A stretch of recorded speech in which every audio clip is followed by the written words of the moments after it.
Hello मेरे प्यारे प्यारे बच्चों, वेलकम बैक। फिर से मैं आपके लिए एक और प्लेलिस्ट बनाने जा रहा हूं जिसमें मैं आपको बताऊंगा डोमेन और रेंज।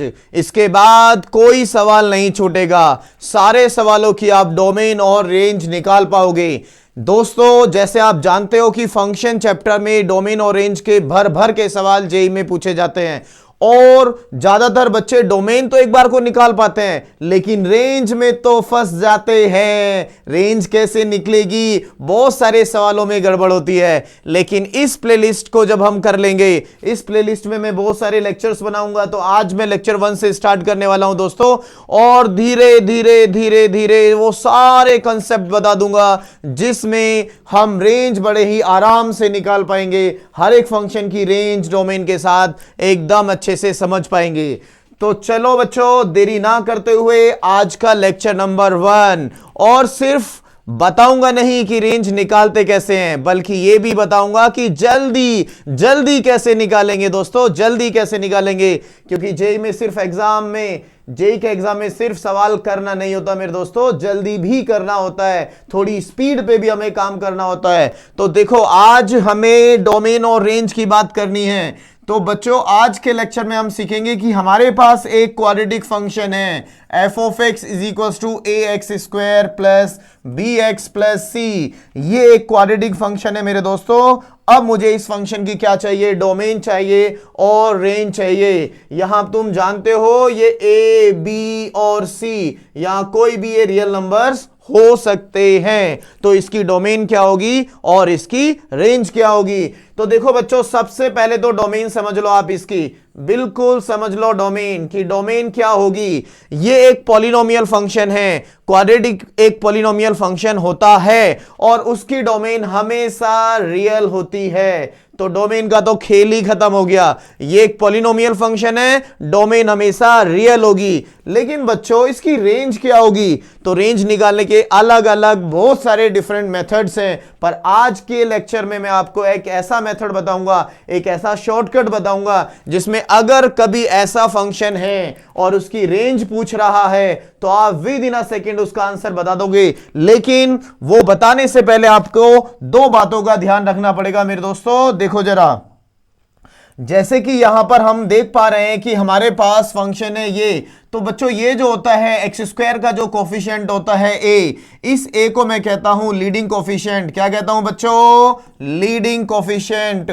इसको हम कहते हैं लीडिंग कोफिशिएंट, ठीक है। अब इस लीडिंग कोफिशिएंट के बारे में क्या देखना है कि अगर ये लीडिंग कोफिशिएंट पॉजिटिव है, that is greater than zero, तो हम बहुत अच्छे से समझते हैं मेरे प्यारे बच्चों कि ये एक पैराबोला को रिप्रेजेंट करता है। और अगर लीडिंग कोफिशिएंट 0 से ज्यादा है तो पैराबोला नीचे से ऊपर से नीचे आएगा और फिर ऊपर जाएगा। और यहां कहां तक नीचे आएगा, तो मैं इसका सिर्फ ऑर्डिनेट लिखूंगा, इस वर्टेक्स का सिर्फ मैं ऑर्डिनेट लिखूंगा। और वो ऑर्डिनेट कितना होता है, -d/4a। और कहां जाएगा, इंफिनिटी पे जाएगा प्यारे बच्चों, कहां जाएगा, इंफिनिटी पे। तो अब इसकी रेंज क्या होगी, तो इसकी रेंज हमेशा कितनी रहेगी प्यारे बच्चों, रेंज मतलब y बिलोंग्स टू -d/4a से लेकर इंफिनिटी, इसकी रेंज इतनी रहेगी। और अगर ये जो लीडिंग कोफिशिएंट a है, अगर वो नेगेटिव है, मतलब लेस देन 0 है, बाकी b c कुछ भी हो जाए कोई फर्क नहीं पड़ता, सिर्फ इस लीडिंग कोफिशिएंट के बारे में आप देखो, वो पॉजिटिव है तो रेंज ये होगी। और अगर a नेगेटिव है तो क्या होगा प्यारे बच्चों, यहां लीडिंग कोफिशिएंट अगर नेगेटिव है तो ये जो पैराबोला है ये नीचे से ऊपर जाएगा और फाइनली नीचे आएगा। तो यहां ये ऊपर तक जाएगा, कहां से जाएगा, -इंफिनिटी से इस पॉइंट तक आएगा। इसको हम वर्टेक्स भी बोलते हैं। लेकिन अभी के लिए आपको याद करना है कि इसका जो कोऑर्डिनेट होगा अगेन -d/4a ही होगा। तो यहां पर जो रेंज होगी प्यारे बच्चों, जो रेंज होगी वो कितनी होगी, y बिलोंग्स टू, क्योंकि ये -इंफिनिटी से आ रहा है और जा कहां रहा है, तो ये जा रहा है -d/4a तक। क्लोज इंटरवल लगा देंगे, ये अपना डोमेन तो इसकी रियल होगी,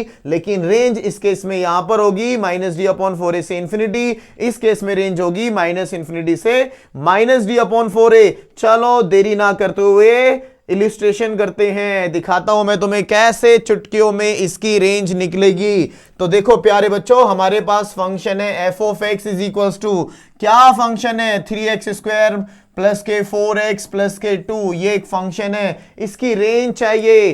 तो प्यारे बच्चों लीडिंग कोफिशिएंट हो गया 3 जो कि हो गया पॉजिटिव, इसका मतलब इसकी जो रेंज होगी y बिलोंग्स टू वो कितनी होगी, वो -d/4a से लेकर कहां होगी, इंफिनिटी। बस और बस हमें यही कैलकुलेट करना है। तो -d और d कितना होता है b² - 4ac, तो b का स्क्वायर 4 का स्क्वायर हो जाएगा क्योंकि b यहां पर कितना है 4 है, -4 a कितना 3, 4ac कितना 2। ये तो सारी बातें आप समझते ही होंगे। तो ये हो जाएगा -d की वैल्यू क्या होती है b² - 4ac, यहां से उठा के रख दिया। अब 4 इंटू a कितना है प्यारे बच्चों 3। अब बस इसको जल्दी से सोल्व कर लेंगे, माइनस बताइए 16 आप जानते हो, और ये कितना हो जाएगा 4 3 जा 12 2 जा 24 माइनस का अपॉन में कितना 4 3 जा 12, जल्दी से सोल्व कर दो। तो ये कितना हो जाएगा 8 माइनस का, और माइनस तो ये कितना हो जाएगा प्लस के 8/12। थोड़ा इसको सोल्व कर लेंगे तो कितना हो जाएगा 4 से जा रहा है, तो 4 2 जा 8 और 4 3 जा 12, मतलब y बिलोंग्स टू कितना, y बिलोंग्स टू 2/3 से लेकर इंफिनिटी, इसकी रेंज निकल गई। चलो एक दूसरा केस और लेके बताता हूं, जब मेरा फंक्शन ऐसे होगा प्यारे बच्चों, ऐसे f of x is equals to कितना होगा -2x² - 4x प्लस 5। जब मेरा फंक्शन ये होगा तो देखो a क्या हो गया, क्या कहते हैं इसको, लीडिंग कोफिशिएंट। ये हो गया -2 जो होता है नेगेटिव, तो भैया रेंज कितनी होगी इसकी, तो इसकी रेंज कितनी होगी y बिलोंग्स टू -इंफिनिटी से -d/4a। क्या करना है, सिर्फ यही कैलकुलेट करना है।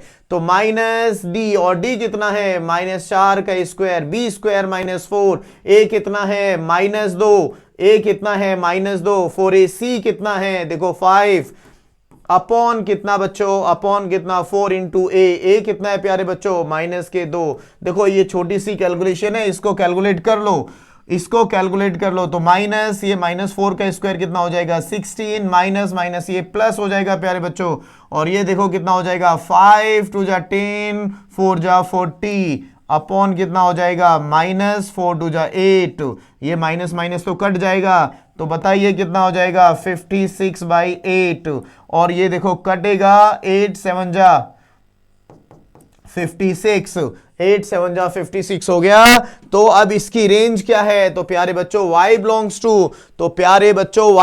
टू कितना हो गया, बोलिए -इंफिनिटी से कितना -d/4a जो आया 7, और 7 पे क्या लगा देंगे क्लोज इंटरवल। तो बस अगर आपको देखना है कि फंक्शन में लीडिंग कोफिशिएंट अगर पॉजिटिव है तो रेंज -d/4a से इंफिनिटी, और अगर फंक्शन में लीडिंग कोफिशिएंट नेगेटिव है तो रेंज -इंफिनिटी से -d/4a, और ऐसे आप इस सवाल को चुटकियों में कर सकते हो। तो मेरे दोस्तों ऐसे ही मैं एक पूरी प्लेलिस्ट बनाने जा रहा हूं जिसमें मैं फंक्शन की डोमेन और रेंज, चाहे सवाल किसी भी लेवल का हो, इजी हो, टफ हो, बहुत ज्यादा टफ हो, जेईई मेंस में आया है कि जेईई एडवांस में आया है, आप मेरी इस प्लेलिस्ट को देखने के बाद हर एक सवाल को कंसेप्चुअली और बहुत बढ़िया तरीके से कर पाओगे।